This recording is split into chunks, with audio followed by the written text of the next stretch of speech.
ላብ በሚያልቡ ሰዓት ብብቶ እየሸተተ ተቸግረዋል? ሰላም ጤና ይስጥልኝ የቻናሌ ቤተሰቦች። ለዚህ ቻናል አዲስ የሆናችሁ ሰዎች ቻናሉን ሰብስክራይብ አድርጉ።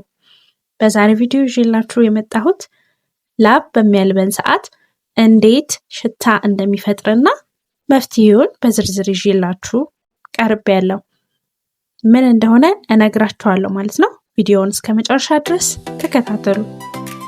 በሰውነታችን ላይ ሁለት አይነት የላብ እጢዎች አሉ፣ አፖክሪን ግላንድ እና ኤክሪን ግላንድ። ኤክሪን ግላንድ የምንለው በመላ ሰውነታችን ላይ የሚገኙ ውሃ ላብ የሚያመነጩ ናቸው። አፖክሪን ግላንድ የምንላቸው ደግሞ በብብትና በብልት አካባቢ የሚገኙ ሲሆን የሚመነጩት ላብ ወፈር ያለና በፕሮቲን እንዲሁም በስብ የበለጸገ ነው።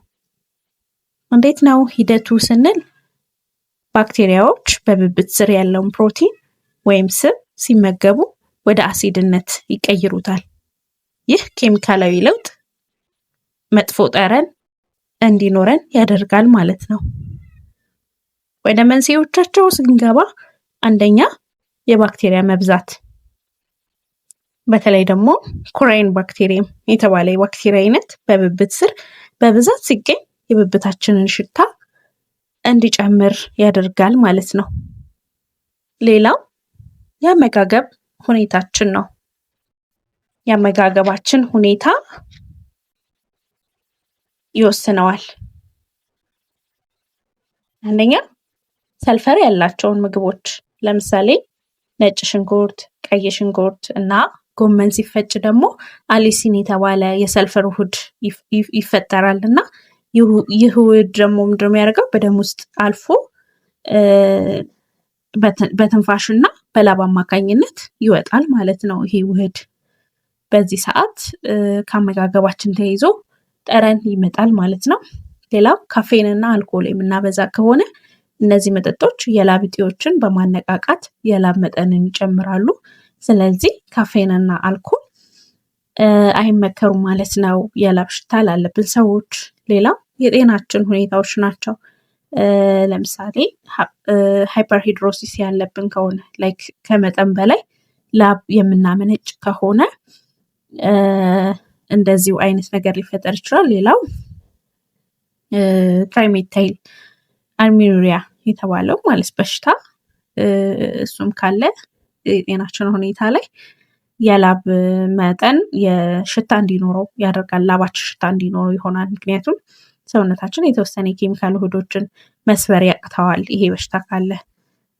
ስለዚህ ይሄ ሲያቅተው ደግሞ የሚፈጠር ላይክ ጄኔቲክ ችግር አለን ማለት ነው እና የአሳ ሽታ ይኖረዋል ወይም ደግሞ አሳ የሚል የላብ ሽታ ይኖረናል ወይም ያስከትላል ማለት ነው።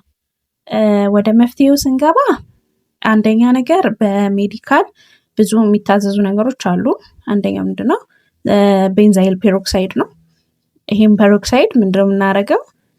ይሄ በአብዛኛው ለብጉር የሚታዘዝ ነው። ለብጉር ሕክምና የሚያገለግል ነው። ምንድነው የሚያደርገው? ሽታ የሚያመጡ ባክቴሪያዎቹ ሙሉ ለሙሉ ይገላቸዋል ማለት ነው። ስለዚህ ምንድነው የምናደርገው? የቤንዛይል ፔሮክሳይድን ሳሙናውን ብቻ ተቀብተን ለአንድ ለሁለት ደቂቃ ቆይተን መታጠብ ያስፈልጋል ማለት ነው። ሁለተኛው ግላይኮሊክ አሲድ ነው። ይህ ያው የቆዳችንን ፒኤች መጠን ነው የሚያስተካክልልን ወይም ደግሞ ዝቅ የሚያደርግልን ማለት ነው።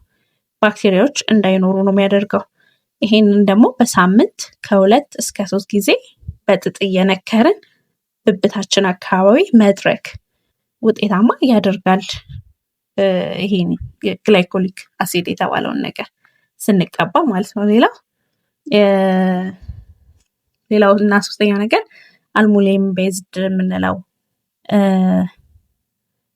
አንቲፐርስፓይንት አለ፣ አልሙኒየም ቤዝድ የሆነ ማለት ነው። እሱ ምንድነው የሚያደርገው? ላብ የሚወጣበትን ቀዳዳ በየጊዜው ይዘጋል እና ደግሞ ወይ እርጥበት እንዲቀንስ ያደርጋል ማለት ነው። ይሄ አንቲፕሬሰንት የምንለው።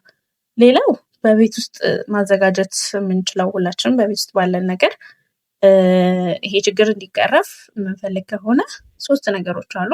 አንደኛው አፕል ሳይደር ቪኒገር ነው። ባክቴሪያን የመግደል ከፍተኛ ነው አቅሙ። ከውሃ ጋር እየቀላቀልን ብብታችንን መጥረግ አፕል ሳይደር ቬኒጋሩን ማለት ነው። ሁለተኛው ደግሞ ቤኪንግ ሶዳ ነው።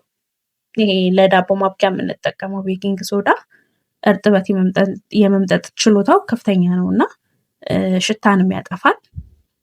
የሁለቱም ብቃት ባለቤት ስለሆነ ከጥቂት ውሃ ጋር እያዋሃድን መቀባት እንችላለን ቤኪንግ ሶዳውን። ከዛ መታጠብ እንችላለን ማለት ነው። አንዳንዴ ደግሞ ያው ልብሳችንን በቁምጣጤ ማጠብ ያስፈልጋል። ያው ካገኘን ማለት ነው። ልብሳችን ላይ የሚቀሩትን ባክቴሪያዎች ለማስለቀቅ ይረዳናል ኮምጣጤው ማለት ነው። ስለዚህ ይሄንን ማድረግ ያስፈልጋል።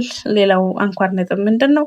ሌሊት የሚያልበን ከሆነ ሲያልበን ደግሞ የሚሸተን ላይክ ሽታው እንደ ፍራፍሬ ከሆነ የስኳር በሽታ ምልክት ሊሆን ይችላል። እንደ አምኒን አይነት ከሆነ ደግሞ የኩላሊት ምልክት ሊሆን ይችላል። ስለዚህ ፈርዘር ወደ ሐኪም ማማከር መሄድ አለብን። እነዚህ ምልክቶች ካሉን ለሌላ በሽታ እየተጋለጥን ሊሆን ስለሚችል ወይም ደግሞ የበሽታዎች ምልክት ሊሆን ስለሚችል ወደ ተቋም መሄድ አለብን ማለት ነው። ኢንፌክሽን ካለ የቆዳ መቅላት፣ ማሳከክ ካለው ሬድነስ፣ መላላጥ ምናምን ካለው እሱም ወደ ተቋም መሄድ ያስፈልጋል። ችግሩ መፈታት አለበት በዘላቂ መንገድ ማለት ነው። ለዛሬ ይዤላችሁ የመጣሁት ቪዲዮ ይሄን ይመስላል። በሌላ ተመሳሳይ የጤና መረጃ እስከማገኛችሁ ድረስ ሰላም ሁኑ።